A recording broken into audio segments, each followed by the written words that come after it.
We know how game-changing finding the right senior leadership team can be for a scaling business, driving performance and helping to improve productivity, and allowing the founder to work on the business and not in it. So today we're going to be exploring how you identify what you need, how you find it, and then how you develop it.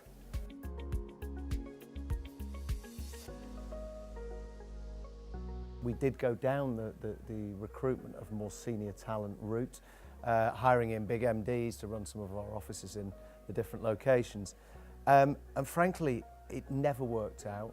The people that we hired in were not of the same caliber, they weren't the same crowd, they didn't have the same crowd mentality that we see in the more junior people within our in-house teams. And our philosophy was, look, we've got the talent, we are good at recruiting and good at hiring, so why not develop those really smart guys that we've brought into the business into those roles, because the mid-level guys of today are going to be the senior guys of tomorrow somewhere, right? So give them the opportunity through mentorship and development.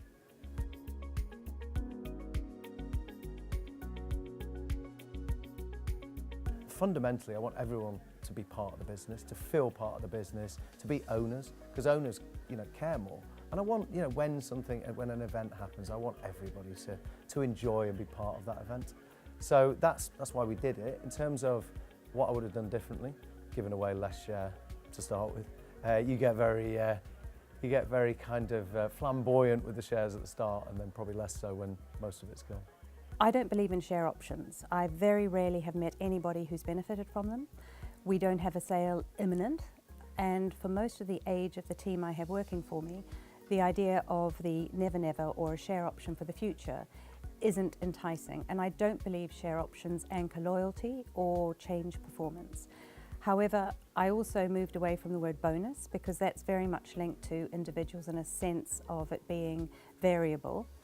And so we have a profit share scheme which benefits everyone almost in a ratio to their salaries depending on their own individual performance. We set aside a pot and it is always divvied out. So non-performers might get a little bit less, but and there are a number of breakthrough points on it, but we certainly find it's worked a lot better than having a promise of a share option or a bonus which may or may not be paid out.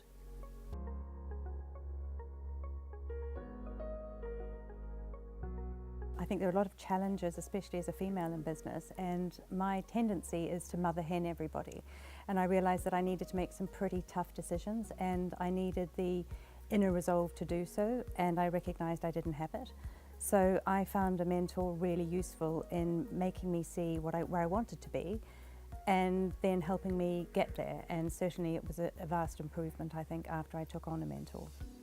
So non-exec has helped us improve performance in the business as a whole through something as simple as helping us deliver clarity and focus in what we're doing.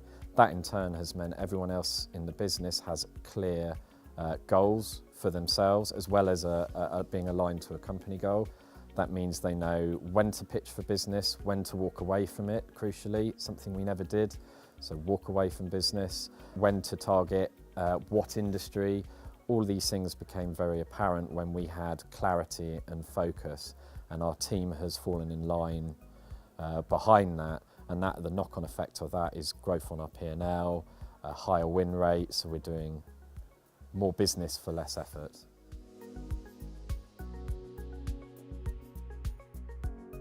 In my experience, the real value a non-exec can bring is in operating as a sounding board to the CEO or founder or senior management team, effectively leveraging their network, bringing some new ideas, adding credibility to the board and holding the senior management team to account to the business plan. The main misconception I come across is that the non-executive director is going to come in and try and run your business, when clearly that's not the case. And that's normally seeded in the thought that we know we need a non-exec, but we're not quite sure what they can do for our business. Undoubtedly, the most effective non-exec director to help you if you've raised finance is someone who has raised finance themselves and actually deployed it effectively.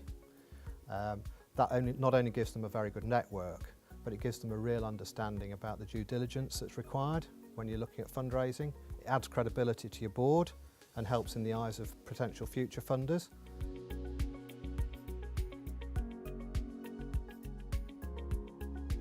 I think people that try and maybe hide the problems within their organisations, investors are almost always going to find them out. So better to be honest and show you recognise them and that you're dealing with them. So I think the three most important things that investors look for in leadership teams are, first and foremost, can they attract talent? You know, do they have a passion for their business that will resonate with people that they're trying to hire?